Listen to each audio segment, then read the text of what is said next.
Famous Ripon আমাদের সম্পর্কে তো আগে অনেক কিছু বলেছে এবং এটা হচ্ছে তার দ্বিতীয় পর্ব। এই পর্বে দেখুন সে কি বলে বাস লাভারদেরকে নিয়ে, সবাইদেরকে নিয়ে। তো দেখি কি বলে সে।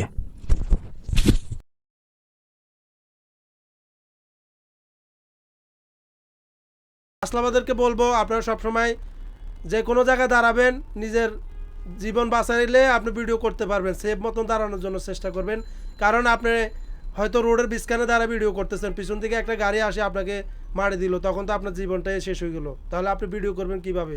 তো অতএব জীবন বাঁচাই ভিডিও করার জন্য চেষ্টা করবেন, এটা আপনাদেরকে বলা ছিল। তাহলে আমাদের প্রত্যেকটা বাস লাভারের উচিত দেখে শুনে ভিডিও করা। আপনাদের থেকে আমরা প্রত্যেকটা মানুষই হেড ডিপারের আশা করি। হেড ডিপার অনেক সময় দিতে পারেন না, তখন আপনাদের কেমন লাগে?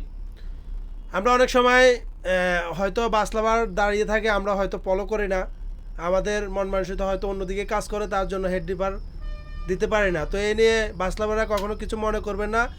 বাস লাভাররা মনে করবেন যে একটা ড্রাইভার আপনাকে দেখলে অবশ্যই হেড ডিপার দিবে, কারণ একটা ড্রাইভারে কিন্তু জানে যে আপনি ক্যামেরা ওপেন করে দাঁড়িয়ে আছেন, সেটা আপনি বাস লাভার হবেন বা আপনি ভিডিও ম্যান, যে কোনো বিষয় নিয়ে আপনি ভিডিও করতেছেন। তো যারা বুঝে তারা অবশ্যই হেড ডিপার দেয়। তো আপনারা অবশ্যই বাস লাভার একটা কথা বলার, সেটা হলো আপনারা পরিবহন চালককে কখনো ভুল বুঝবেন না, কারণ তারা অনেক সময় অনেক দিকে মন মানসিকতা থাকে, হয়তো আপনাকে দেখে না, এই বিদায় হেড ডিপার দিতে পারে না। আপনি কি সব সময় দিয়ে থাকেন নাকি হেড ডিপার? আমি যখনই দেখি যে একদম বাস লাভার দাঁড়িয়ে আছে ক্যামেরা অফ করে, তখনই আমি হেড ডিপার দিই। তবে আমি দেখলে দিই, না দেখলে আমি দিই না।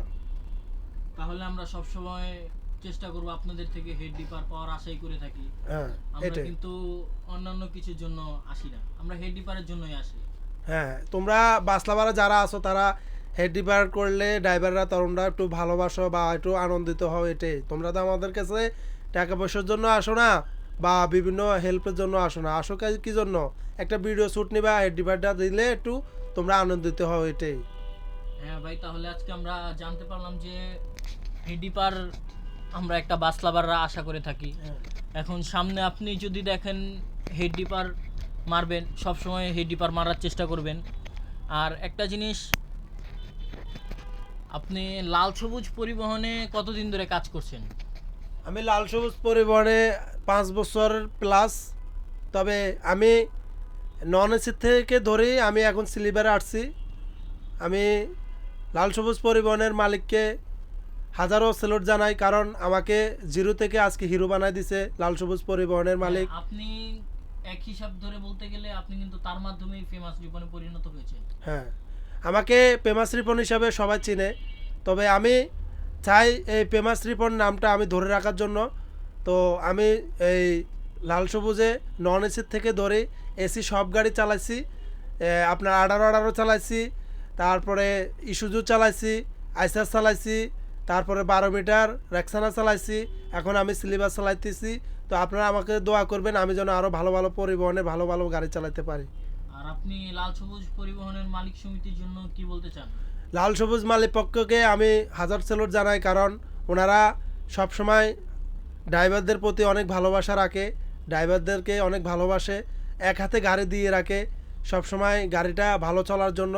এটার প্রতি আমার আর অনেক এটা পছন্দ। কিন্তু বিশ্বাস না থাকলে সম্ভব না কোনোভাবেই। না না, মালিক পক্ষে একটা ড্রাইভারকে বিশ্বাস করে চাবি দিয়ে দেয়।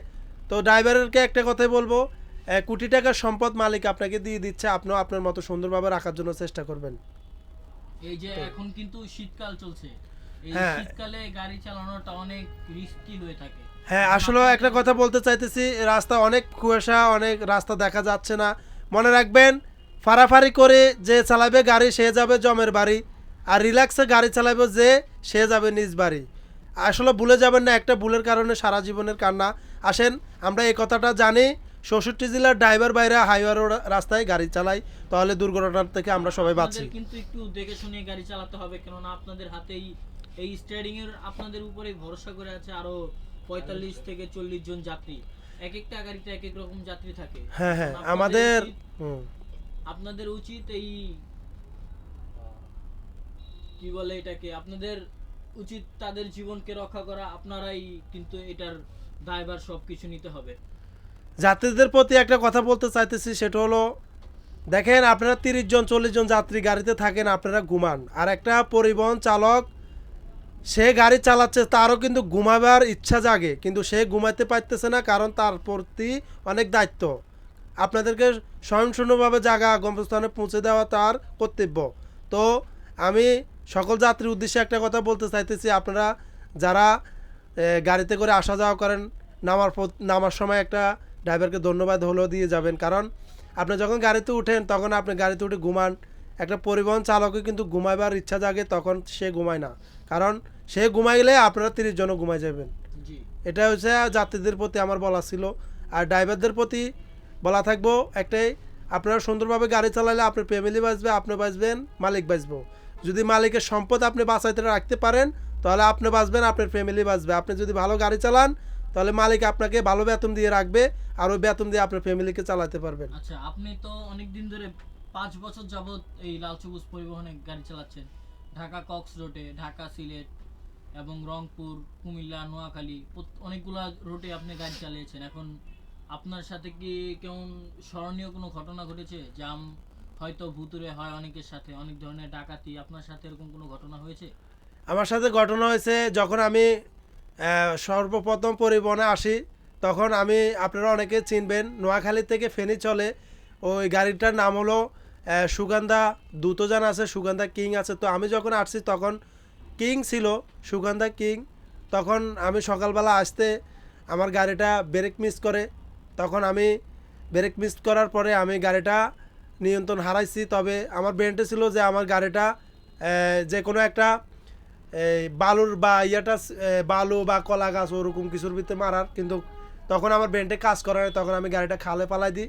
তো আমার যাত্রীর কোনো ক্ষতি হয় নাই, আমারও কোনো ক্ষতি হয় নাই, শুধুমাত্র গাড়ির হেড গ্লাসটা ভেঙে যায়। এ হলো আমার জীবনের অ্যাক্সিডেন্টের কাহিনী। আর এ পর্যন্ত আমি আর কোনো অ্যাক্সিডেন্ট করি নাই। তবে আমি আজ থেকে 8 বছর আগে আমি একটা অ্যাক্সিডেন্ট করছি, ওই অ্যাক্সিডেন্টে মানুষ আহত হয়েছে, নিহত হয় নাই। যাক, তাহলে আপনার কাছ থেকে আজকে অনেক কিছুই শুনলাম। আপনি কি ফেমাস রিপন হলেন, কতদিন ধরে এই লাল সবুজ পরিবহনে গাড়ি চালাচ্ছেন, অনেক কিছুই জানতে পারলাম আপনার কাছ থেকে। তাহলে রিপন ভাই, আপনি ভালো থাকবেন। এটি ছিল পার্ট 2। সামনে নিয়ে আসছি দ্বিতীয় পর্ব। সামনে কার ভিডিও দেখতে চান এটাও বলবেন। আসসালামু আলাইকুম সবাইকে।